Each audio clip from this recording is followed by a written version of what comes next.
नमस्कार दोस्तों, स्वागत है आप सभी का मेरे YouTube चैनल पे।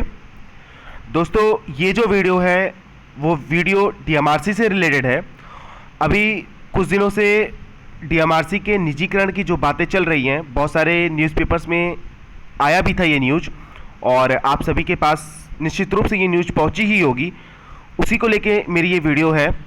इस वीडियो में हम डिस्कस करेंगे दोस्तों कि डीएमआरसी का निजीकरण होगा, अगर होगा तो कैसे होगा, और इस समय जो करंट वैकेंसी चल रही है उस पर इसका क्या प्रभाव पड़ेगा, और आने वाली वैकेंसीज पे इसका क्या प्रभाव पड़ेगा। इन सारे चीज़ों के बारे में हम डिस्कस करेंगे। वीडियो को स्टार्ट करने से पहले दोस्तों, अगर आप मेरे चैनल पे नए हैं तो चैनल को जरूर सब्सक्राइब करके रखिए, क्योंकि ऐसे ही अपडेट की वीडियोस मैं लाता ही रहता हूं। इसके अलावा दोस्तों, आप हमारे टेलीग्राम ग्रुप को भी ज्वाइन कर सकते हैं, जिसका लिंक मैं डिस्क्रिप्शन बॉक्स में प्रोवाइड करके रखता हूं। वहाँ से आप टेलीग्राम ग्रुप को ज्वाइन कीजिए। मैंने बहुत सारे इंपॉर्टेंट बुक्स की PDF टेलीग्राम ग्रुप पर प्रोवाइड करके रखी है, तो आप टेलीग्राम ग्रुप को ज्वाइन कीजिए और सारे बुक्स को डाउनलोड करके उसका पूरा लाभ उठा सकते हैं। तो चलिए दोस्तों, वीडियो को स्टार्ट करते हैं। दोस्तों, यहाँ पर जो न्यूज़ है वो ये है कि नीति आयोग ने डीएमआरसी के निजीकरण के लिए पूरा खाका तैयार कर दिया है, और इस खाके को डीएमआरसी ने सरकार को भेज दिया है, नीति आयोग ने। और यहाँ पर 3-4 चीज़ों को लेके नीति आयोग ने बात की है। इन सारी चीज़ों पे हम डिस्कस करेंगे बारी बारी। यहाँ पे आप देख सकते हैं, in view of this the government is now planning to privatize the project on public private participation PPP model and the entire Delhi MRTS may be given on lease to private players. तो दोस्तों, यहाँ पे जो है नीति आयोग ने ये खाका तैयार किया है, और यहाँ पे उन्होंने 3-4 चीज़ें बताई है जिससे सरकार को कितना फ़ायदा हो सकता है। इन सारी चीज़ों के बारे में भी उन्होंने बताया है सरकार को, और यहाँ पे डीएमआरसी को पूरी तरह से निजीकरण करने को कहा है। हालांकि अभी इस पर मुहर नहीं लगी। अभी मैं आपको बताता हूँ कि कुछ कारणों की वजह से सरकार ने अभी इस पर रोक भी लगाई है। अभी इस ये न्यूज़ मैं आपको बता रहा हूँ, ये जो न्यूज़ है, अभी नीति आयोग ने सिर्फ अभी इसका खाका तैयार किया है और सरकार को इस पे विचार विमर्श करने के लिए भेजा है। और अभी तक तो जो न्यूज़ मुझे मिल पा रही है दोस्तों, उसमें ये बताया गया कि सरकार ने अभी इस पर पूरी तरह से रोक लगा दी है। और यहाँ पे नीति आयोग ने 3-4 चीज़ें बताई है, जिससे तहत उन्होंने बताया कि सरकार को किस तरह से डीएमआरसी का निजीकरण करके फ़ायदा हो सकता है। लेकिन हाल फिलहाल में तो इस न्यूज़ पे ये कहा जा सकता है कि अभी तो सरकार ने इस चीज़ को रोक लगा दी है, और अभी बहुत सारी चीज़ें निकल के सामने आने वाली हैं कुछ हाल के कुछ दिनों में। और आप जरूर चैनल पे बने रहिए दोस्तों, क्योंकि ऐसे ही चीज़ें मैं आपको बताता रहूँगा कि जैसे भी इससे रिलेटेड कोई न्यूज़ निकल के सामने आएगी। दोस्तों, अब हम बात कर लेते हैं कि दिल्ली मेट्रो में आने वाली वैकेंसीज़ पे क्या इफेक्ट पड़ेगा।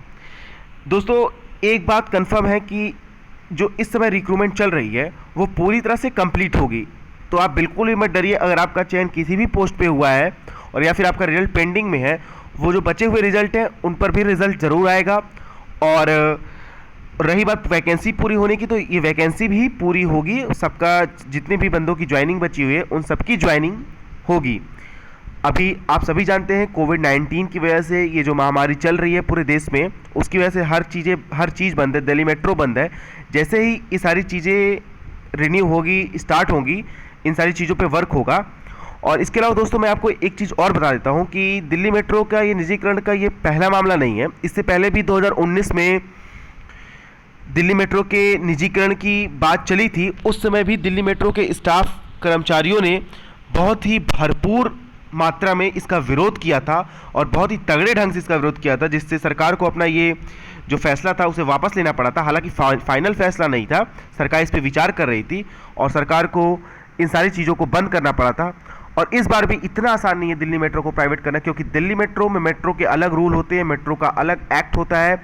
किसी भी दिल्ली मेट्रो को अगर हम प्राइवेट हाथों में देंगे तो प्राइवेट कंपनी ही डिसाइड करेगी कि हमारे जो काम करने वाले कर्मचारी होंगे उनकी सैलरी क्या होगी, उनके बेनिफिट्स क्या होंगे, या फिर उनकी जो भी कॉन्ट्रैक्ट होगा प्राइवेटाइजेशन में उन पर क्या होगा। और मेट्रो कभी नहीं चाहेगी कि उनका जो वर्चस्व हो उनकी कंपनी में, वो किसी निजी कंपनी के हाथ में जाए।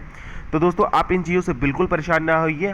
बिल्कुल ये बात न्यूज़ चल रही है, नीति आयोग ने खाका जरूर तैयार किया है। ऐसी भी कोशिशें पहले होती रही हैं, और पहले भी पुरजोर विरोध हुआ है, इस बार भी पुरजोर विरोध होगा। तो दोस्तों, आप बिल्कुल भी इन चीज़ों की टेंशन ना लीजिए, अपनी पढ़ाई को कंटिन्यू रखिए।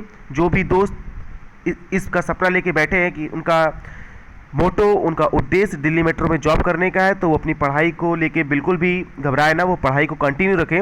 वैकेंसी आएगी दिल्ली मेट्रो में, पुनः आएगी, और दिल्ली मेट्रो प्राइवेट नहीं होगा, ये हमारा विश्वास है। और जब तक आधिकारिक रूप से ऑफिशियली कुछ नहीं आ जाता है तब तक हमें निराश होने की ज़रूरत नहीं है। पढ़ाई को पूरी तरह से कंटिन्यू रखिए, और जिन भी बंदों का सिलेक्शन हुआ है वो बिल्कुल भी परेशान ना हो, उन्हें ज्वाइनिंग मिलेगी। कोविड-19 की वजह से बहुत सारी चीज़ें डिले हो रही हैं, पूरे वर्ल्ड पीछे जा रहा है, तो आपकी ज्वाइनिंग में निश्चित रूप से डिले हो रहा है, और अभी और होगा। कितना होगा इसके बारे में कुछ भी कहना संभव नहीं है, और इस चीज़ से बिल्कुल परेशान ना होइए दोस्तों। निश्चित रूप से वैकेंसियाँ आएंगी और इस पर काम जरूर चालू होगा, जो भी वैकेंसियाँ पेंडिंग में हैं। तो दोस्तों आज की वीडियो में बस इतना ही। Thanks for watching this video, see you next time.